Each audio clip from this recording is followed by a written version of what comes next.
anaknya pasti baik, betul. Tapi kalau suami baik, anak belum tentu baik, betul. Kita ulang sekali lagi, bisa? Kalau istri baik, anak pasti baik. Tapi kalau suami baik, anak belum tentu baik. Mana contohnya? Nabi Nuh alaihi salam. Nabi Nuh itu baik apa enggak baik? Baik, tapi anaknya anak durhaka, namanya Kan'an, gara-gara istrinya tidak baik. Makanya bapak, kalau istri bapak tidak baik, oh, inilah. Kalau dia tidak baik, belajar kepada ibu-ibu di kota Waringin Barat yang sudah baik, bah. Ajak kursus kemarin. Ini orang baik-baik semua nih. Suaminya tidak baik, namanya Azar, tapi anaknya justru jadi orang baik. Siapa anaknya? Ibrahim. Ibrahim itu bapaknya tidak baik, tapi emaknya perempuan yang baik. Akhirnya apa yang terjadi? Anaknya menjadi anak yang baik. Anak yang baik. Makanya ibu, kalau ada suami ibu yang agak-agak seperti Fir'aun, sabar-sabar. Pulang dari sini, bang, insya Allah aku tetap sabar bersamamu, bang, sampai kau ditenggelamkan di Laut Merah, bang. Karena kata Ustadz Somad tadi, insya Allah anakku akan menjadi baik. Suami ibu boleh jadi tak baik, boleh jadi dia perampok, boleh jadi pecandu narkoba, boleh jadi dia sakau, tapi ibu masih ada satu harapan. Anak yang ibu kandung, anak yang ibu didik, anak yang ibu berikan akhlakul karimah, dialah yang akan menjadi pelindung penaung. Di tengah malam dia akan berdoa, Rabbighfirli wali walidayya warhamhuma kama rabbayani shaghira. Maka ibu jangan berputus asa. Kadang banyak ibu-ibu ini putus asa, pulang ke rumah suami selingkuh, mabuk, langsung pergi ke kamar mandi, minum teh botol. Minum teh botol, minum super pel, nggak mati. Seminggu setiap ngomong bubuih.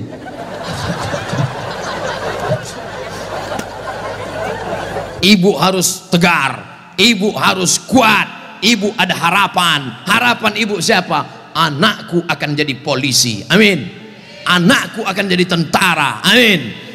Ibu sekolahkan saja anak ibu sesuai bakatnya. Perhatikan anak ini bakat. Anak saya suka main layang-layang, berarti jadi pilot helikopter. Anakku suka mandi hujan, angkatan laut. Anakku suka ngembus-ngembus semprit, dua kemungkinan, bisa jadi polisi razia, bisa jadi wasit sepak bola. Yang parkir jangan. Ibu jangan sebut tukang parkir, karena pada dasarnya kita semua ini adalah tukang parkir. Kita ini semua tukang parkir. Tirulah iman tukang parkir. Mobil mewah harga 2 miliar. Mundur betul parkir. Setelah begitu diambil mobil ini, adakah tukang parkir yang marah? Tidak ada. Ada nggak tukang parkir ngamuk-ngamuk? Kenapa mobil ini diambil? Saya sudah menjaganya 2 jam. Nggak ada. Kalaupun ada berarti gila. Kita itu juga di dunia ini sama seperti iman tukang parkir. Mobil itu titipan, rumah itu titipan, anak itu titipan, kebun itu titipan. Kita hanya menjaganya di dunia, dan setelah itu kita akan mati. Ada yang punya kita? Tidak. Makanya bapak, berapa banyak bapak ketika istrinya meninggal, dia nggak ada nangis. Pas ditanya, bapak nggak nangis? Titipan Pak Ustaz. Ustadz ini ceramah nggak enak, pas giliran mati istri aja. Oke, sekarang kita balik. Berapa banyak ibu-ibu yang imannya sudah mantap, dia menganggap ini semua titipan, hilang tidak apa-apa, meninggal suaminya, dia tegar. Ibu nggak nangis, titipan Pak. Tapi ada satu ibu menangis, papa, jangan kau tinggalkan mama sendiri, Pak. Pas ditanya sama tetangga, ibu nangis kenapa? Warisan dikit. Tapi itu tidak ada di Kobar. Jauh di sana, jauh di pinggiran-pinggiran Pangkalan Bun. Yang di sini semuanya baik-baik, betul?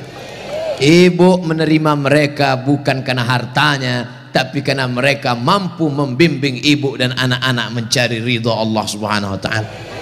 Ibu yang malam ini datang menggendong anak, ibu yang malam ini datang menyusukan anak, insya Allah anak itu yang nanti akan menjadi pemimpin bangsa di masa ini. Makanya ibu sabar-sabar. Berapa kali ibu diusir dari majelis karena anaknya menangis. Betul? Mau akad nikah, aku nikahkan engkau dengan anakku dengan mahar seperangkat alat sholat.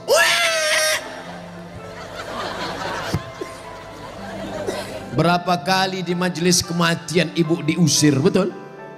Ada orang kaya meninggal, datang anaknya, mantunya, cucunya pakai baju hitam semua. Nama kelompoknya Men in Black. Sudah siap-siap mau menangis bersandiwara. 1, 2, 3. Rupanya anak ibu lebih kuat lagi nangisnya. Akhirnya tuan rumah marah, pergi pulang bawa anak. Berapa banyak ibu yang malu di depan orang banyak karena anaknya ingin naik mobil tetangga yang lebih mewah, lebih mahal.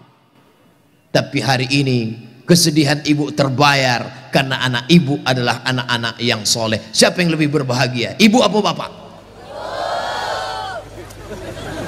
Kan ibu bisa ngandung karena mereka kan. Sekarang saya tanya, siapa yang paling berbahagia, ibu atau bapak?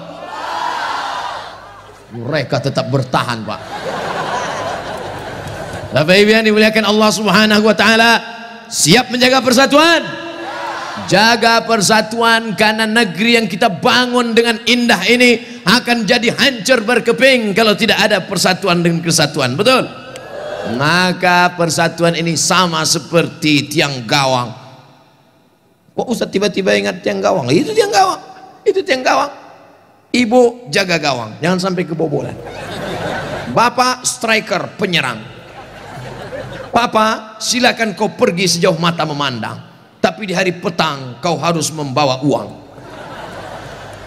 Untuk apa? Untuk anak-anak kita, supaya dia tidak makan riba, makan haram. Striker tidak pernah diejek oleh kiper. Kiper tidak pernah marah-marah. Apa kata kiper? Hei striker, kok enak aja di sana, tolong gantian kau jaga sini.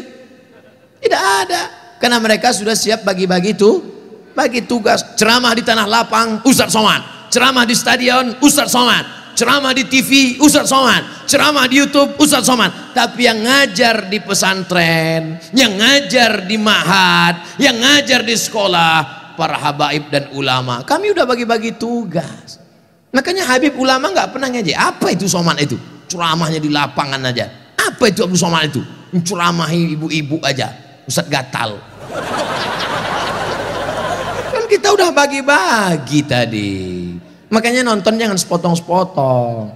Kesana 45 menit, kesini 45 menit, belum, sebentar lagi habis.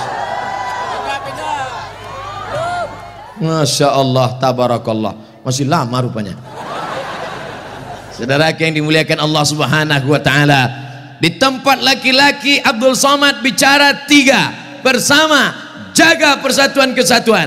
Yang kedua, ramaikan masjid dengan sholat berjamaah. Yang ketiga, makmurkan masjid dengan belajar agama, fikih, hadis, tafsir. Siap mengamalkan yang 3? Yang perempuan, yang pertama, ibu jangan sedih, ibu jangan depresi, hadapi masa depan, didik anak-anak menjadi anak-anak yang soleh dan solehah.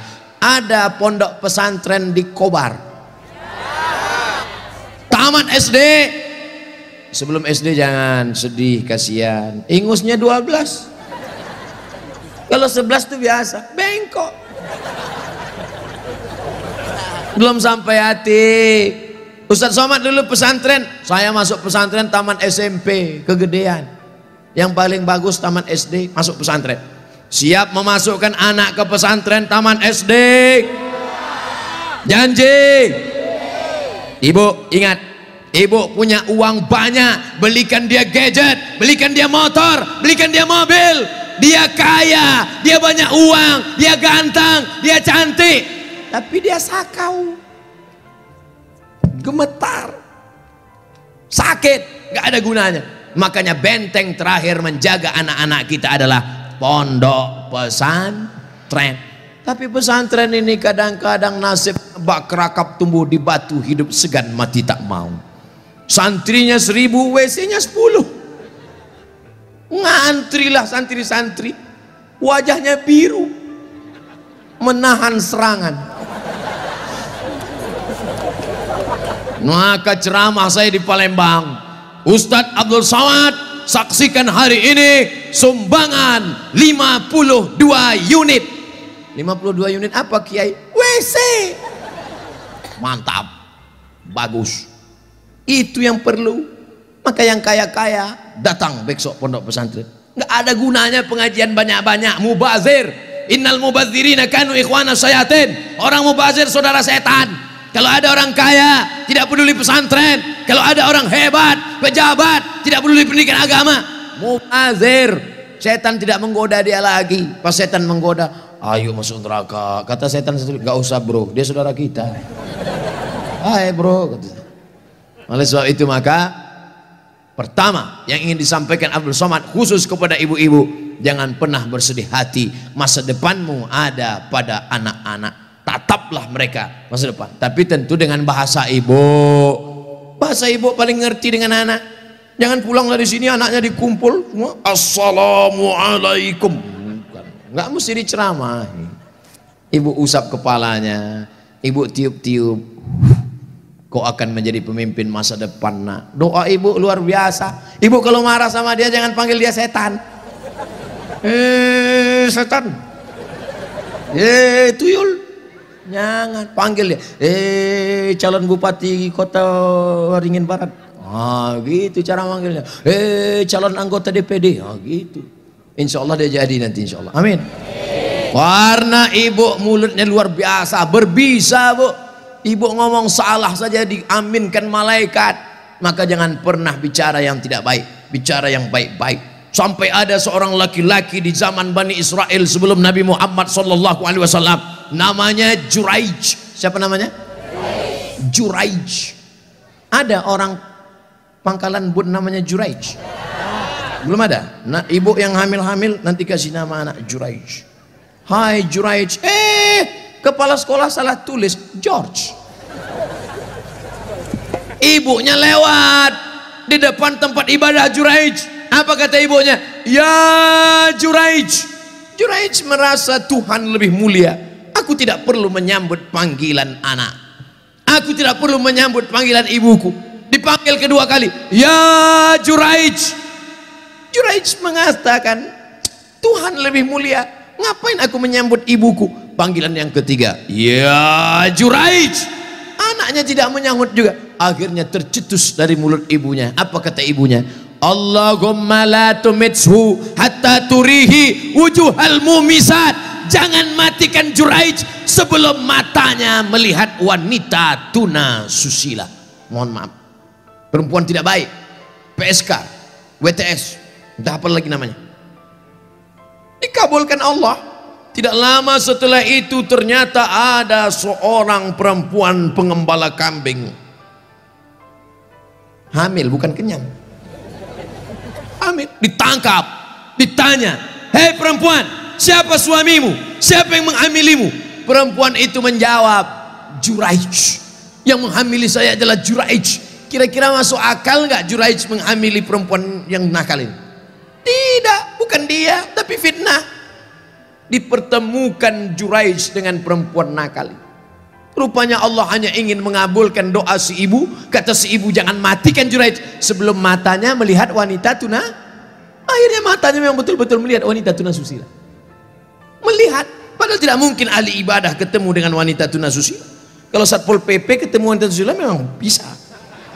Razia maksudnya. Mohon maaf Pak Satpol PP. Ini Juraij, orang soleh. Akhirnya ketemu, mengaku, siapa yang menghamilmu? Ini Juraij. Ditangkap Juraij, difitnah Juraij. Ternyata kau jahat Juraij, kerjamu ibadah, rupanya pekerjaanmu di balik ini semua menodai pengembala kambing. Dihancurkan tempat ibadahnya, hancur berkeping. Kata Juraij, jangan bunuh aku sebelum anak ini lahir. Setelah anak itu lahir, ditusuk Juraij pakai pusar, pakai telunjuknya, tusuk. Juraij bertanya kepada anak yang baru lahir itu, who is your father? Itu bahasa Pangkalan Bun. Siapa bapakmu? Anak itu menjawab, ra'il ghanam, koboi. Bapak saya adalah pengembala kambing. Akhirnya mereka cium kaki Juraij. Mereka bangunkan tempat ibadah Juraij dari emas. Juraij tersenyum. Ini skenario. Allah hanya ingin menunjukkan betapa makbulnya doa seorang. Kira-kira ibu bisa nggak menceritakan itu ke anak cucu ibu nanti? Nggak usah dihafal, hidupkan aja MP3-nya. Cari nanti Abdul Somad Pangkalan Bun, Abdul Somad Official, subscribe, like, and share. Anakku, kau jangan melawan ibu nak, karena kalau ku katakan kau jadi katak, kau langsung jadi hantu. Nih ceramah Ustadz Somad tadi malam, dengar baik-baik. Gimana? Iya mah. Itu, insya Allah ibu anaknya semua baik-baik ya. Yang lalu-lalu apa boleh buat tai kambing bulat-bulat.